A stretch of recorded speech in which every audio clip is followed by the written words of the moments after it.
Good morning students, welcome back to the math classes. Students देखिए, आज ही इस video में हम क्या करेंगे, 13.5 एक्सरसाइज करेंगे। आपकी इसकी जो पिछली 4 एक्सरसाइज थी वो हम कर चुके हैं, उनके लिए आप पिछली वीडियो देख लीजिएगा। ठीक है, देखो इसकी आज की इस वीडियो में हम क्या करेंगे, when the second degree term in the equation this form a perfect square. अब तक तो देखो आपके पास जो भी केस थे वो किस पे थे, जो डिस्क्रिमिनेटिंग क्यूबिक था उसके रूट्स के ऊपर केस थे आपके, कि आपके पास जो भी डिस्क्रिमिनेटिंग क्यूबिक के रूट आएंगे वो डिफरेंट डिफरेंट हो, सेम हो, एक रूट जीरो हो, नॉन जीरो, ये सारे केस किए थे हमने पिछली वीडियोस में डिस्कस। ठीक है, आज इसमें हम क्या करेंगे कि जो आपके पास जनरल इक्वेशन होती है उसमें आपकी जो सेकंड डिग्री टर्म वाली इक्वेशन होगी वो अगर आपका परफेक्ट स्क्वायर फॉर्म करे तो आपके पास जो फॉर्म आएंगी रिड्यूस्ड होके स्टैंडर्ड इक्वेशन की, वो फॉर्म क्या आएंगी वो देखो क्या आएंगे। इसमें आपको पता है कि F of X Y Z क्या होता है आपका, F X Y Z is equal to A X square plus B Y square plus C Z square plus 2 F Y Z plus 2 G, यहाँ पे वाई नहीं आएगा तो क्या आएगा Z X, plus 2 F G H, H के साथ क्या आएगा आपका जेड नहीं आएगा तो क्या आएगा X Y, plus 2 u X plus 2 v Y plus 2 w Z plus D equals to 0। तो देखो ये जो आपके पास जनरल इक्वेशन है इसमें आपके पास सेकंड डिग्री की टर्म कौन कौन सी हैं, ये आपकी जो भी टर्म है सारी वो क्या है सेकंड डिग्री की, क्योंकि देखो यहाँ भी डिग्री 2, यहाँ भी डिग्री 2, यहाँ भी डिग्री 2, यहाँ भी डिग्री 2, ये भी और ये भी। तो इसका मतलब आपके पास सेकंड डिग्री की टर्म कौन सी है ये, और ये आपके पास क्या है सिंगल डिग्री की टर्म। तो अगर आपकी जो भी इक्वेशन दी हो उसमें जो सेकंड डिग्री वाली टर्म है वो एक परफेक्ट स्क्वायर फॉर्म करेंगी तो आपके पास जो रिड्यूस्ड फॉर्म आएंगी वो कौन कौन सी आएंगी। एक तो आपके पास आएगी a x square plus B y square, sorry यहाँ पे आएगा, एक minute, a x square plus b x plus c is equal to 0। एक तो आपके पास बनेगा ये वाला, इसको आप क्या बोलते हो, pair of parallel plane, pairs of parallel plane. ठीक है, सेकंड क्या बनेगा आपके पास, y square is equal to A x, ये आपका क्या होता है पैराबोलिक सिलेंडर, आपका क्या होता है पैराबोलिक सिलेंडर। तो जब कभी भी आपके पास सेकंड डिग्री की जो भी टर्म है वो परफेक्ट स्क्वायर फॉर्म करेंगी तो आपके पास कौन से दो केस बनेंगे, pair of parallel plane and parabolic cylinder. ठीक है, इसको हम डायरेक्ट एग्जांपल से करेंगे, जैसे पिछली वीडियोस में वर्किंग रूल था इसके लिए, इसको हम डायरेक्ट एग्जांपल से करेंगे। इसमें दो ही टाइप की फॉर्म है जो आपके दोनों एग्जाम्पल में गिवन है। तो सबसे पहले देखिए एग्जाम्पल नंबर 2, देखिए क्या है आपके एग्जाम्पल नंबर 2 में, 9x square plus 4y square plus 4z square plus 8 times of Y Z plus 12 times of Z X plus 12 times of X Y plus 4x plus Y plus 10z plus 1 equals to 0, reduce to its standard form. आपको इस equation को standard form में reduce करना है। Show that it represent a parabolic cylinder, और क्या show करना है कि ये एक पैराबोलिक सिलेंडर को क्या करेगा रिप्रेजेंट करेगा। ठीक है, तो सबसे पहले तो क्या करो, इसको जनरल इक्वेशन से कंपेयर करो। ठीक है, कंपेयर करोगे तो देखो आपके पास ए की वैल्यू कितनी आएगी 9, बी की वैल्यू कितनी आएगी 4, सी की वैल्यू कितनी आएगी आपके पास 4। यहां से देखो एफ की वैल्यू कितनी आएगी आपकी, एफ क्या होता है आपके पास वाई जेड का कोफिशिएंट और उसका हाफ। ठीक है, वाई जेड का कोफिशिएंट क्या है आपका, ये वाई जेड का कोफिशिएंट आपका 8 है, 8 किसके इक्वल है 2f के इक्वल, तो f कितना आएगा आपके पास 4। ठीक है, फिर देखो g कितना आएगा आपका, g क्या होता है आपका जेड एक्स का कोफिशिएंट, जेड एक्स का कोफिशिएंट और इसका हाफ, तो आपके पास आएगा 6। सिमिलरली h कितना आएगा, यहाँ से h भी आपके पास 6 आएगा, u कितना है आपका 2, v कितना है आपका यहाँ से 1/2 और w कितना है आपका, ये आपके पास यहाँ से आएगा 5 and d is equal to 1। अब देखो सबसे पहले आप ये चेक करो कि ये जो सेकंड डिग्री की टर्म है वो परफेक्ट स्क्वायर को फॉर्म करेगी या नहीं करेगी। ठीक है, तो देखो आपके पास क्या होता है परफेक्ट स्क्वायर चेक करने के लिए, अगर आपके पास f square is equal to b c, means b c की वैल्यू अगर एफ स्क्वायर है और सी ए की वैल्यू अगर आपके पास जी स्क्वायर है और ए बी की वैल्यू अगर आपके पास एच स्क्वायर है, तो ये जो आपके पास सेकंड डिग्री की इक्वेशन है, सेकंड डिग्री वाली जो भी टर्म है वो क्या करेंगी परफेक्ट स्क्वायर फॉर्म करेंगी। ठीक है, तो चेक करो बी सी यानी कि 4 into 4 16 and this is equal to 4 square, तो आपके पास ये चीज ट्रू है। फिर देखो C into A, C A means 9 into 4 36, G का स्क्वायर 36, ये भी ट्रू है आपका। A B is equal to H square, A B is equal to H square, A B कितना है 9 into 4 36 and H square is equal to 36। तो अगर आपके पास ये कंडीशंस सेटिस्फाई होंगी तो आपकी जो सेकंड डिग्री की टर्म है वो क्या फॉर्म करेगी, एक परफेक्ट स्क्वायर फॉर्म करेगी। ठीक है, तो इसका मतलब ये आपके पास क्या करेगी, इक्वेशन एक परफेक्ट स्क्वायर फॉर्म करेगी। ठीक है, तो अब देखो ये जो इक्वेशन है आपकी वो किस में रिड्यूस हो जाएगी, ये आपके पास हो जाएगी 3x plus 2y plus 2z, 3x plus 2y plus 2z, इसका होल स्क्वायर। देखो इसका होल स्क्वायर ओपन करोगे आपके पास तो ये वाली टर्म बनेगी, 3 का स्क्वायर 9x स्क्वायर, 2y का स्क्वायर 4y स्क्वायर, 2z का square 4z square and 2 times of X Y, 2 times of करोगे तो देखो 3 into 2 6, 6 into 2 12, 12 X Y, 12 X Y है ना आपका, ये रहा। फिर इन दोनों का प्रोडक्ट करोगे तो एक्स जेड आएगा, तो कितना आएगा आपके पास 3 into 2 6, 6 into 2 12, 12 Z x, 12 Z x. फिर इन दोनों का प्रोडक्ट करोगे तो क्या आएगा 2 times of this into this, 2 2 जा 4, 4 इंटू 2 8, 8 वाई जेड। तो इसका मतलब आप इस इक्वेशन जो ये आपके पास सेकेंड डिग्री वाले टर्म है उनको क्या लिख दिया आपने, इसका स्क्वायर। अब बचेगा क्या यहाँ पे, plus 4x plus y plus 10z plus 1 equals to 0। देखो जो हमने पैराबोला वाली एक्सरसाइज की थी 1.3, आगे बिल्कुल सेम प्रोसीजर है इसको सोल्व करने का। ठीक है, आप सबसे पहले क्या चेक करोगे, जो भी इक्वेशन दी हो क्या वो परफेक्ट स्क्वायर है या नहीं। परफेक्ट स्क्वायर चेक करने के लिए आप इस कंडीशन को चेक करोगे, ये कंडीशन सेटिस्फाई हो जाएगी, फिर आप इसको स्क्वायर की फॉर्म में लिखोगे। फिर उसके बाद जो आपके पास ये आपका फर्स्ट स्टेप था, ये सेकेंड, ये आपका थर्ड। उसके बाद आप क्या करोगे, जो ये स्क्वायर वाली टर्म है इसको तो रखोगे लेफ्ट साइड में, बाकी को क्या करोगे राइट साइड में शिफ्ट कर दोगे। ठीक है, तो देखो करते हैं इसको।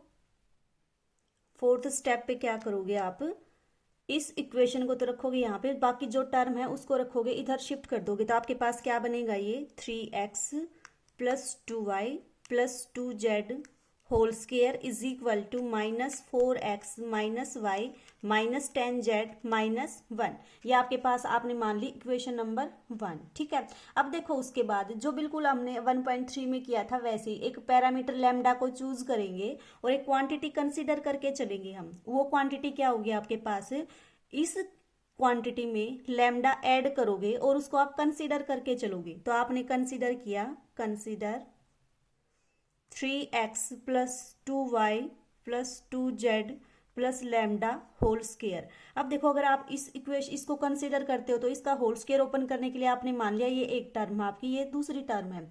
तो दो टर्म आपके पास हो और उनका सम का होल स्क्वायर ओपन करना हो तो कैसे करते हो, ए का स्क्वायर प्लस बी का square plus 2 times of a b. तो ए क्या आएगा आपके पास 3x plus 2y plus 2z इसका होल स्क्वायर प्लस बी का whole square plus 2 times of a b. तो कितना आएगा आपके पास 3x plus 2y plus 2z। अब देखो वहां क्या था, बिल्कुल सेम ऐसे ही इस टर्म की वैल्यू ऊपर से पुट कर दोगे ये, तो आपके पास कितना आ जाएगा, this is equal to -4x minus Y minus 10z minus 1 plus lambda square plus 2 lambda into 3x plus 2y plus 2z। अब क्या करोगे, x की टर्म को सेपरेट करोगे, y की टर्म को सेपरेट करोगे, z की टर्म को सेपरेट करोगे। तो देखो आपके पास क्या आएगा, आपने क्या किया, x की टर्म को एक साथ किया, y की टर्म को एक साथ, z की टर्म को एक साथ और कांस्टेंट टर्म को एक साथ। तो अब देखो ये किसको रिप्रेजेंट करेंगे, x plus Y plus z, means आपके पास ये भी एक प्लेन होगा और जो स्क्वायर के अंदर आपके पास ये क्वांटिटी है ये भी क्या है, एक प्लेन। तो हम क्या करेंगे, जो हमने लैम्डा चूज किया था उस लैम्डा को इस तरह से चूज करेंगे कि ये दोनों प्लेन आपस में क्या हो, परपेंडिकुलर। ठीक है, तो हमने क्या किया, choose lambda so that plane this and this. ठीक है, आर क्या हो, परपेंडिकुलर। अगर आपके पास दो प्लेन परपेंडिकुलर होंगे तो आपके पास क्या कंडीशन होती है, मान लो आपके पास एक प्लेन है a1x b1y plus c1z plus d1 is equal to 0। Second plane आपने मान लिया a2x b2y c2z plus D2 equals to 0। ये दोनों प्लेन आपस में परपेंडिकुलर कब होंगे? जब आपके पास A1 A2 plus B1 B2 plus C1 C2 is equal to 0। ठीक है, तो सेम कंडीशन यहाँ पे अप्लाई करो तो आपके पास क्या आएगा? ये दोनों प्लेन आपके पास परपेंडिकुलर कब होंगे? व्हेन 3 इंटू जो भी x का कोफिशिएंट है उन दोनों का प्रोडक्ट, देखो जो भी x का कोफिशिएंट है उनके प्रोडक्ट, y के कोफिशिएंट का प्रोडक्ट, z के कोफिशिएंट का प्रोडक्ट क्या आए आपका? 0 आए। तो कर दो ये वाली कंडीशन अप्लाई। इसमें x का कोफिशिएंट कितना है आपका? 3 into 6 lambda minus 4 plus 2 into आपका 4 lambda minus 1 plus 2 into z का कोफिशिएंट कितना है? 4 lambda minus 10 is equal to 0। इसको सोल्व करके हम किसकी वैल्यू फाइंड आउट कर लेंगे? लैम्डा की वैल्यू फाइंड आउट कर लेंगे। तो आपके पास लैम्डा की वैल्यू कितनी आएगी? 1 आएगी। लैम्डा की जो भी वैल्यू आए उसको इस इक्वेशन में क्या कर देंगे? पुट कर देंगे। तो आपके पास देखो क्या आएगा, इसको मान लो equation number 2, put lambda is equal to 1 in equation 2। तो क्या आएगा आपके पास? 3x plus 2y plus 2z plus 1 whole square is equal to आपका आएगा 2x प्लस आपका 3y माइनस 6z। ये इक्वेशन आ जाएगी जब आप लैम्डा की वैल्यू 1 पुट करोगे। अब देखो यहाँ पे थोड़ा सा समझने का कंसेप्ट है। वैसे तो ये हम 1.3 में कर चुके हैं, बिल्कुल सेम वैसे ही है। आप क्या करोगे? इसको डिवाइड करोगे किससे? जो भी एक्स वाई जेड के कोफिशिएंट हैं उनका स्क्वायर करके सम करके अंडर रूट लोगे उससे। ठीक है, तो आपके पास देखो क्या आएगा, किससे डिवाइड करोगे आप? अंडर रूट ऑफ 3 का square plus 2 square plus 2 square. ठीक है, अब देखो जिस क्वांटिटी से आपने डिवाइड किया है उससे मल्टीप्लाई भी करना पड़ेगा। तो आपके पास ये क्या आएगा? 3 इंटू 3 9, 9 प्लस 4 कितना आएगा? 13। और आपके पास 2 का स्क्वायर कितना आएगा? 4। तो कितना आएगा आपके पास? 17 आएगा। ठीक है, रूट 17। तो देखो रूट 17 से मल्टीप्लाई भी करोगे और रूट 17 से डिवाइड भी करोगे। ठीक है, अब देखो ये क्वांटिटी तो आपकी स्क्वायर के अंदर है, स्क्वायर से बाहर लेके जाओगे तो कितना आएगा आपके पास? ये आपके पास आएगा 3x plus 2y plus 2z plus 1 upon कितना है आपके पास? रूट 17, इसका आपका होल स्क्वायर। और इस रूट 17 को स्क्वायर से बाहर करोगे तो इसका रूट आपका हट जाएगा।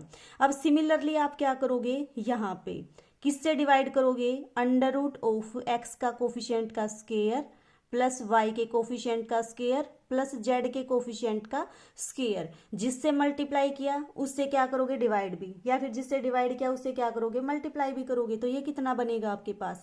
ये 49 बनेगा। तो आपकी क्या किया? अंडर रूट 49 से मल्टीप्लाई भी कर दिया, अंडर रूट 49 से डिवाइड भी कर दिया।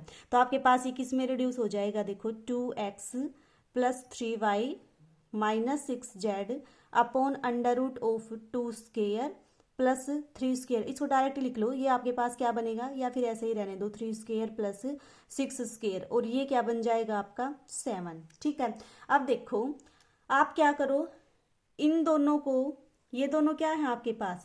प्लेन है, ये भी प्लेन ये भी प्लेन। इन दोनों प्लेन को कुछ सेपरेट प्लेन मान लो। ठीक है, इसको तो आपने मान लिया क्या? 3x plus 2y plus 2z plus 1 equals to 0।